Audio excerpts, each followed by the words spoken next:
December 20 AM Jain கல்லூரியில் போத்தீஸ் மற்றும் மின்மினி app நடத்தும் போத்தீஸ் சேலை தின கொண்டாட்டம். கூட்டுறவுத்துறை சார்பில் பொங்கல் பண்டிகையை ஒட்டி 3 வகையான சிறப்பு திட்டம் அறிமுகம் செய்யப்பட்டுள்ளதாக அமைச்சர் பெரிய கருப்பன் தெரிவித்தார்.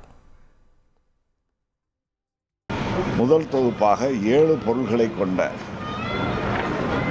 7 பொருள்கள்னா பச்சரிசி, வெல்லம், முந்திரி, ஆவின் நெய், உலர் திராட்சை, இப்படி 7 வகையான பொருள்களை கொண்டு 199 ரூபாய்க்கு அது விற்பனை செய்யப்படுகிறது. அதற்கு பெயர் சர்க்கரை பொங்கல் என்று, இனிப்பு பொங்கல் என்றும் பெயரிட்டிருக்கிறார்கள்.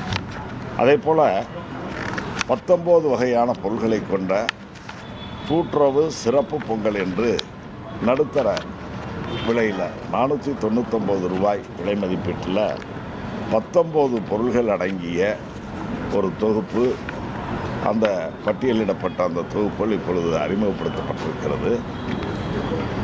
மற்றொன்று 3வது வகையாக பெரும்பொங்கல் தொகுப்பு என்று 34 வகையான பொருள்கள், அதில் சில மளிகை பொருள்களும் கூடுதலாக சேரும். இதில் ஒரு சிறப்பு என்னென்னா, இந்த பெரும்பொங்கல் தொகுப்பை வாங்கக்கூடியவர்களுக்கு 1/2 கிலோ நாட்டு சர்க்கரை விலை இல்லாமல் அது கூடுதலாக வழங்கப்படும். 999 ரூபா, 99 ரூபாய் மதிப்பில் 34 வகையான பொருட்கள், இந்த படங்களில் இடம்பெற்றிருக்கக்கூடிய பொருள்கள் எல்லாம் அதில் கிடைக்குது. டிசம்பர் 20 AM ஜெயின் கல்லூரியில் போத்தீஸ் மற்றும் மின்மினி ஆப் நடத்தும் போத்தீஸ் சேலை தின கொண்டாட்டம்.